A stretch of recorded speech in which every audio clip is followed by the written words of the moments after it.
Obrigado, antes de mais, obrigado pelo convite. Para mim é um prazer estar ao lado dos estudantes. Sei que a maior parte de vocês serão estudantes. É um prazer estar ao vosso lado e partilhar um bocadinho daquilo que é a minha experiência dentro da temática do recrutamento, a empregabilidade. Deixem-me só começar por me apresentar. Eu não sou, a minha formação nada tem a ver com recrutamento, com o tema da empregabilidade. Eu sou licenciado em Geografia, em ensino de Geografia, e comecei profissionalmente por dar aulas de Geografia, depois de 5, 6 anos a dar aulas, e após tentar lutar um bocadinho contra o sistema, numa escola onde só olhavam para médias, para notas e tudo que era atividades de desenvolvimento dos alunos, punham em segundo, terceiro, em último lugar, resolvi sair de onde estava, comecei a desenvolver alguns programas de educação para o empreendedorismo e tentando aqui fugir ao clichê do empreendedorismo, que sabemos aquilo que é, mas no fundo desenvolver programas desenvolver programas para serem aplicados em escolas, que ajudassem os alunos a desenvolver algumas soft skills, que agora é um termo que está na moda e que já vou falar nele, como a empatia, o trabalho em equipa, a própria motivação, ou seja, torná-los pequenos grandes empreendedores. Entretanto, depois criei uma empresa, vendi a empresa, fui trabalhar para a Startup Praga, para a incubadora de startups, e agora trabalho como consultor, onde faço algumas palestras na área do empreendedorismo das startups, na área da empregabilidade também, e trabalho como consultor. Estou a trabalhar muito próximo da Setup Guimarães e do Parque de Ciência e Tecnologia AVParque, no fundo, nos programas para as startups que estão lá incubadas. Por isso, vou tentar ser pouco técnico, porque aí temos uma doutora a sério, a doutora Ana, que poderá depois ajudar, tentar falar um bocadinho daquilo que é a minha experiência nesta jornada, e relacioná-la, obviamente, com a temática. E começar por vos dizer que eu considero que não há propriamente uma receita mágica para termos sucesso, seja na nossa jornada empreendedora, seja quando estamos à procura de um emprego, seja na criação de um negócio. E o que vou tentar partilhar convosco são alguns ingredientes que eu acho que são importantes, porque o ter sucesso acaba por ser muito subjetivo.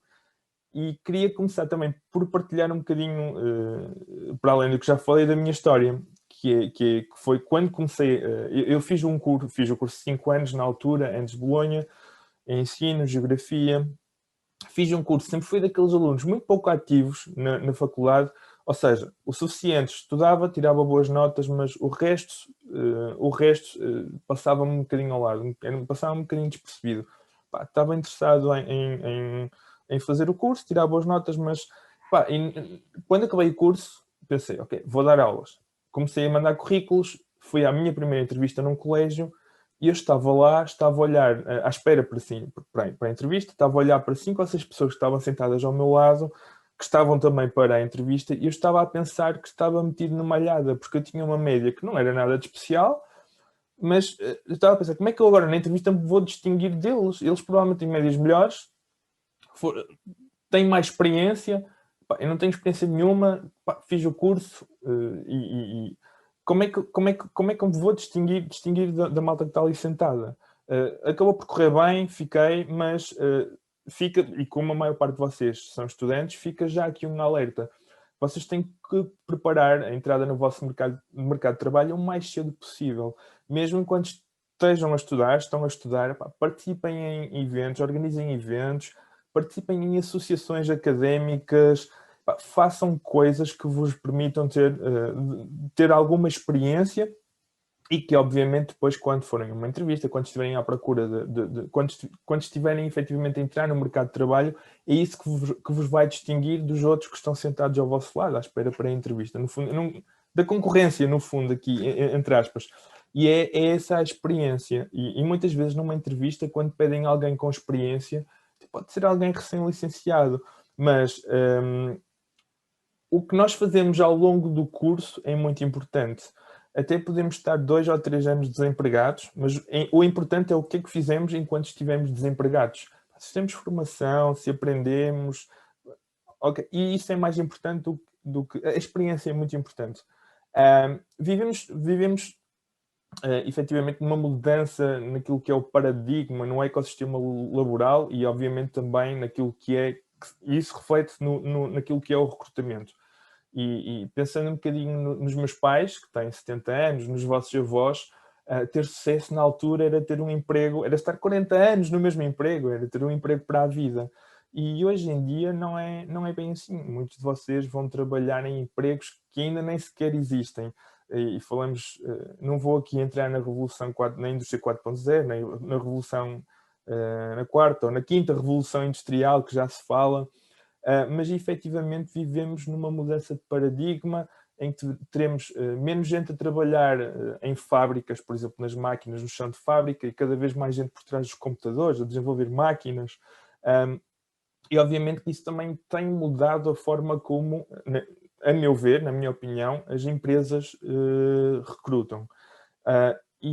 Enquanto antigamente tínhamos, as empresas se centravam aqui num conceito de procura pelas hard skills, aquelas habilidades mais técnicas, em que vocês tiravam um curso, têm um diploma, que são também mais quantificáveis e mais fáceis de avaliar. Esta mudança de paradigma, a meu ver, faz com que as empresas procurem também aquilo que são as denominadas soft skills, e que vocês provavelmente conhecem o termo. E quando falamos de soft skills, falamos de capacidade de liderança, de resolver problemas, de criatividade, a empatia. E este tipo de skills, este tipo de habilidades, são muito mais difíceis de quantificar, porque não é num currículo que nós colocamos, quer dizer, podemos tentar mostrar algumas destas skills, destas habilidades ou capacidades, mas não podemos fazer cursos de criatividade, mas a experiência é muito mais importante do que o diploma, porque as empresas recrutam pessoas, não recrutam papéis, ok? E efetivamente temos vindo a assistir, a meu ver, a uma procura mais acentuada por aquilo que são as soft skills, e que advém muito da experiência, da nossa experiência ao longo da vida. Há um autor que fala muito nisto, na componente mais humana, mais emocional, que é o Daniel Goleman. Ele escreve muito sobre inteligência emocional, ele fala muito diz que o coeficiente emocional está a substituir o coeficiente de inteligência. E isto faz-me pensar ainda também, mais uma vez, no sistema de ensino, em como ele está desadequado, desatualizado, e que muitas vezes forma os jovens, as crianças, para terem boas notas, em vez de as formar para serem autónomas, empáticas, para saberem trabalhar em equipa. E isto, para mim, é grave. Ou seja, há que equilibrar aqui um bocadinho a balança. Porque, efetivamente, se formarmos crianças ou jovens mais empáticos, eles têm a capacidade de se colocar no lugar do outro, porque a empatia é mesmo isso.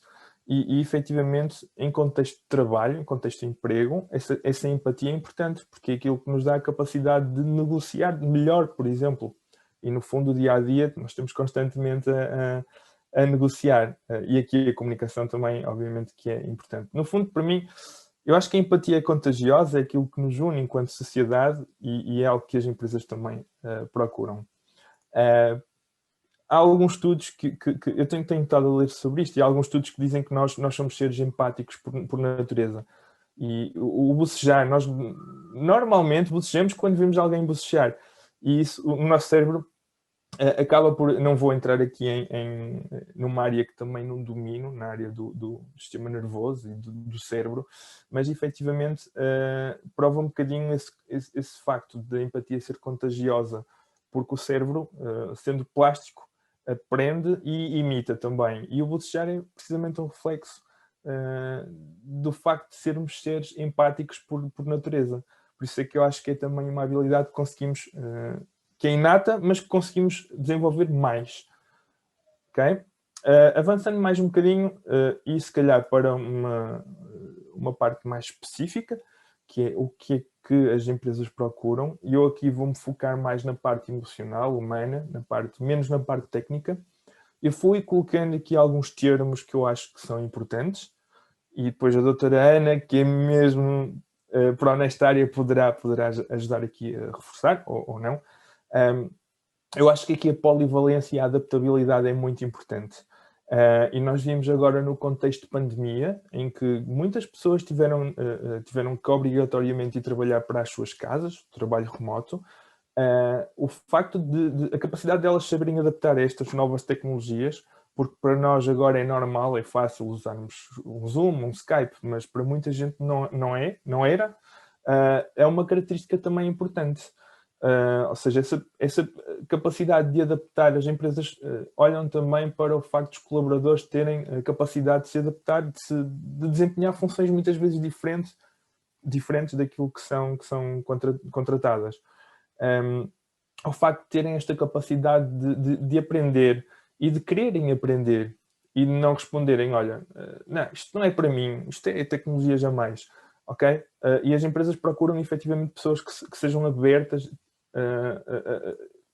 e que procurem aqui a aprendizagem contínua também, ok? Depois a comunicação também é muito importante.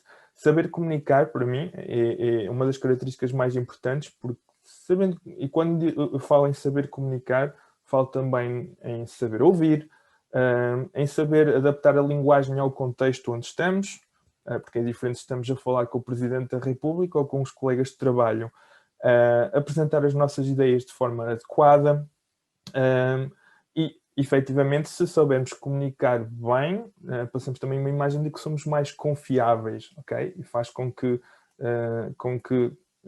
por exemplo, numa função de liderança, com que a nossa equipa confie em nós e nos siga. Depois o intraempreendedorismo também, isto parece um palavrão, mas é muito importante. E por intraempreendedorismo, eu quero dizer o empreender dentro da própria organização. O estar à vontade para propor novas ideias, mesmo que sejam de áreas diferentes, muitas vezes, porque temos uma formação diferente, uma experiência diferente, logo vamos ter opiniões diferentes, mas que podem ser benéficas a áreas de trabalho diferentes da nossa. E não é por acaso que vemos cada vez mais empresas a desenvolverem e a implementarem programas que visam desenvolver o intraempreendedorismo, o empreendedorismo dos seus colaboradores. Por exemplo, a DreamWorks, eles têm uma política, para além de financiarem programas que desenvolvem a criatividade dos colaboradores, eles têm uma política, uma filosofia de que, independentemente da área do trabalhador, do colaborador, até pode ser alguém da área da limpeza, se tiver uma ideia para um filme, para uma curta-metragem, ele tem o direito e eles têm um mecanismo em que ele a possa propor para ser analisada pelos gestores, efetivamente, pelos produtores, e ver se faz ou não sentido. A Google tem a famosa política dos 20%, em que os colaboradores podem dedicar 20% do tempo para desenvolver projetos pessoais. 20% do tempo numa semana é um dia da semana. E temos produtos como o Gmail que surgiram desse programa, desses 20%. E depois também, para além do trabalho da equipa, também aqui a liderança, que também é muito importante. E muitas vezes, sem estarmos a contar, somos postos à prova e colocados em contextos em que temos que liderar uma equipa, e aqui a capacidade de liderança, de liderar eficazmente, e o que é, no fundo, liderar eficazmente, é muito importante. No fundo, esta capacidade de conseguirmos motivar uma equipa, fazer com que a equipa nos siga, e fazer com que a equipa acredite na visão que nós temos, seja para o desenvolvimento de um produto ou de um serviço. Ok? No fundo, é influenciar positivamente a nossa equipa. Este senhor, o Simon Sinek, tem montes de livros, eu tenho 3 dos livros, mas são alguns livros sobre liderança. O primeiro pergunto porquê, depois os líderes comem por último, e depois o jogo infinito, que é este. Acho que sobre o tema da liderança, se tiverem a oportunidade de ler os livros dele, leiam, é o Simon Sinek. Ele tem uma TED Talk muito boa e que explica precisamente porque é que os líderes são líderes. O que é que faz com que os líderes tenham seguidores, no fundo. E é uma temática muito, muito importante. Ele defende aqui o facto de eles terem verdadeiramente um propósito, uma motivação mesmo à séria. Pronto, não vou entrar aqui muito nas teorias dele, também não temos muito tempo. Ainda antes de acabar, falar aqui noutro conceito, o de salário emocional, que tem a ver com o facto de cada vez mais as empresas não quererem ser só empregadoras, mas quererem ser as melhores, ou grande parte delas, quererem ser as melhores empresas para trabalhar.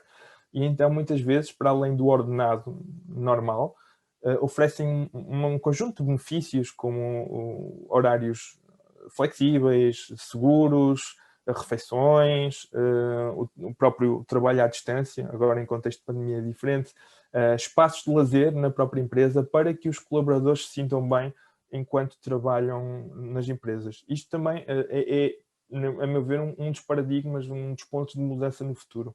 Vamos ter cada vez mais empresas que apostam neste salário emocional para os seus colaboradores. Até porque também temos, a meu ver, cada vez mais empresas, e a pandemia veio provar um bocadinho isso. As empresas, conheço muitas empresas que estão a reduzir a área dos seus escritórios, a vender pisos, ou seja, o espaço físico das empresas está a ficar cada vez mais pequeno porque perceberam que os colaboradores trabalham bem e são eficazes a trabalhar remotamente, em casa, um espaço de cowork. E isso também será uma tendência no futuro. Antes de finalizar, também tenho cerca de 8 minutos. Antes da entrevista, obviamente que há muito trabalho a ser feito e, a meu ver, o mais importante é pesquisar sobre a empresa. Aliás, tem que ser feito até antes de enviarem antes da entrevista, antes de enviarem o currículo. Não faz sentido fazerem o que eu fazia no início, que era mandar o mesmo currículo para 20 mil empresas, mesmo não percebendo se elas estavam ou não a recrutar. Primeiro, se ninguém nos responde da parte das empresas, pode ser porque elas efetivamente não estão a recrutar. Por isso, temos que saber gerir as nossas expectativas. Depois, ao enviar um currículo, eu sei que vocês já tiveram um workshop de currículo, mas aqui é muito semelhante à questão da entrevista. Pensem muito bem qual é a vossa proposta de valor. Isto é tipo um produto físico. Desenvolvem uma app para um telemóvel ou têm um produto tecnológico. O produto tem que ter uma proposta de valor, tem que se distinguir da concorrência. É mais rápido, é mais barato, é melhor, tecnologicamente mais avançado. E aqui vocês têm que perceber qual é a vossa proposta de valor para a empresa. Porque quer no e-mail ou no e-mail no qual enviam um currículo, quer no próprio currículo, vocês têm que demonstrar porque é que vão ser uma mais-valia para a empresa. Ok? E isto tem que estar refletido no currículo e depois na entrevista. E sobre currículos, aqui o One Page CV, currículo muito personalizado, não vou entrar muito por aqui porque vocês já tiveram um workshop sobre isto. Atenção só, e é algo que muitas vezes se esquecem, ao endereço de e-mail, porque isso pode vos tirar ou dar credibilidade. Imaginem eu receber um currículo de um e-mail que é ruiumaluco@gmail.com. Tira a credibilidade, ok? E isso muitas vezes é esquecido por parte de quem envia o currículo. E depois também, aqui atenção à vossa pegada digital. Ético ou não, polémico ou não, a verdade é que as empresas muitas vezes vão pesquisar sobre vocês na internet antes de falar convosco. E o LinkedIn é essencial que esteja um perfil rico, bem estruturado, bem completo. Por isso, muita atenção também aqui à questão das redes sociais. Eu sei que há aqui uma questão ética e a rede social é minha, eu posto o que quiser, mas mesmo nos Facebooks, aquelas fotografias mais quando vamos sair à noite ou assim, eu sei, não deveria ser, mas a verdade é que muitas vezes podemos ser mal interpretados, porque quem vê aquilo não nos conhece, não nos conhece como pessoas e pode ficar com uma boa ou má imagem a partir daí. Tipo, discussões sobre futebol, religião, às vezes é um bocadinho sensível, usamos as redes sociais para isso e pode ser, infelizmente, pode deitar aqui o nosso trabalho mais profissional aqui por água abaixo. Depois, na entrevista, eu tentei não ser muito técnico, mas isto é muito básico, mas é importante. Ver bem onde é que fica o local da entrevista.